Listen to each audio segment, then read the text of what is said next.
Ooh, I want to test some art supplies. I recently treated myself for my birthday when I was in Tucson at Posner's Art Supply. So today I thought it'd be fun for me to test these out and tell you my initial reaction. Full disclosure, I did play with a few of these a little bit when I first bought them, but it's been a few weeks and so this will be basically like new information to me again. I'm gonna do the first part of this testing on Canson XL paper. First off, we have the water-soluble crayons, and these just glide on really nice. Most of these are very light colors, so you can't see them too much when I spread them out on the white paper. However, I kind of intended to be able to layer these over on dark paper or onto darker things that I'd painted, because I've had a set of these watercolor crayons for about a year now, and I actually use them quite a bit and I really like them. I just got some colors that I don't currently have. And now on to the part that I'm probably most excited for, these huge pans of Tonic watercolor. And I mainly got the colors that I use often to mix other colors, like this permanent yellow, quinacridone magenta, and the phthalo cyan. I did also get Prussian blue just because I really love that color. And these are gorgeously pigmented and very smooth, and I really like the way they flow.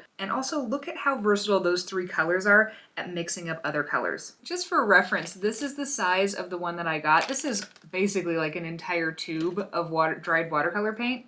And this is a half pan next to it. Now let's test the agave paper, and since I already painted a few things on this, I already know you can paint watercolor on it. However, I think the best way for us to really test this is for me to put a square of that Canson next to it, so we can do a more direct correlation to see how the colors flow, and then also if it has different kinds of properties once it's dried or during the painting process. And my general observations is that it works fairly similarly to the Canson paper. I do like how it is painting on this. The texture is a little bit different. It's kind of almost in between hot press and cold press. On my very first impression of this, I tend to think it's maybe a little bit more prone to more dramatic backgrounds. However, I'm definitely gonna have to test it out more. In general, can you paint watercolor on it? Absolutely. Is it going to act like all your other papers?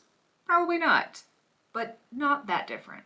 And finally onto the one that I'm probably the most curious about, and that is this gray toned watercolor paper. Now in theory, when you change the color of your paper, you're changing what your white is gonna look like, because we typically use the white of the paper as the white of our painting. So any of our highlights are gonna be that gray. It's also going to act kind of like an under layer where all of the colors are gonna look a little bit different than they would on white paper. And you can definitely see some difference between the different colors on the white versus the gray paper. It gives the magenta a little bit more of a purpley undertone. It makes the yellow a lot less vibrant, and I find the blue part really interesting because the saturated part looks relatively the same. However, the part that has more water in it, it feels a lot more like it's just part of the paper, and less of that light blue comes through. But my initial instincts tell me that this would be a really good paper to paint very moody subjects on.